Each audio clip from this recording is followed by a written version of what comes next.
Alors les assises de la transition, c'est la première édition cette année reformatée par rapport aux assises nationales étudiantes du développement durable qui avaient été créées depuis 20 ans à l'école.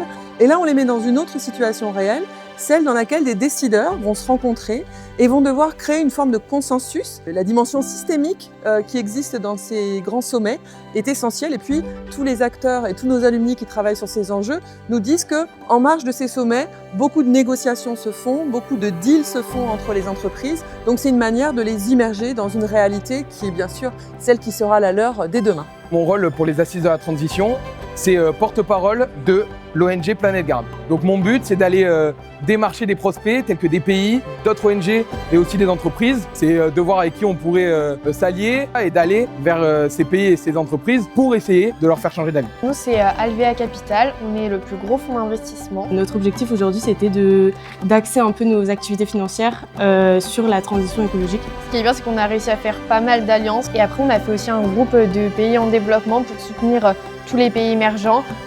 Alors moi du coup je représente la Chine, on a un objectif précis qui nous rapportera un certain nombre de points. Là le nôtre en l'occurrence c'est de faire passer une réglementation qui bénéficie à la Chine. Du coup au fur et à mesure de la journée on est amené à rediscuter avec d'autres délégations, donc après les discussions avec les ONG. Je trouve ça très intéressant, ça ouvre vraiment sur le monde diplomatique clairement.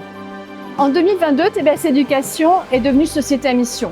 Elle a adopté une raison d'être qui vise à former des apprenants éclairés et qui vont être en mesure d'opérer la transition sociale, sociétale et environnementale au sein des organisations, des entreprises dans lesquelles ils vont travailler. Et nous sommes très fiers de la façon dont nos étudiants se sont appropriés cette mise en situation et jouent leur rôle d'entreprise, d'ONG, de pays. On est très impatients de voir la fin de cette négociation et l'accord auquel ils vont parvenir. Alors aujourd'hui on est journalistes, notre rôle ça a été un petit peu d'assister aux négociations entre les différents pays. Une sorte de challenge. Liberté d'expression, de dire ce qu'on pense. Puis ça nous a aussi un peu sensibilisés à toute la transition écologique, sociale qu'il y a aujourd'hui. La parole appartient désormais à la déclaration commune des assises de la transition 2035.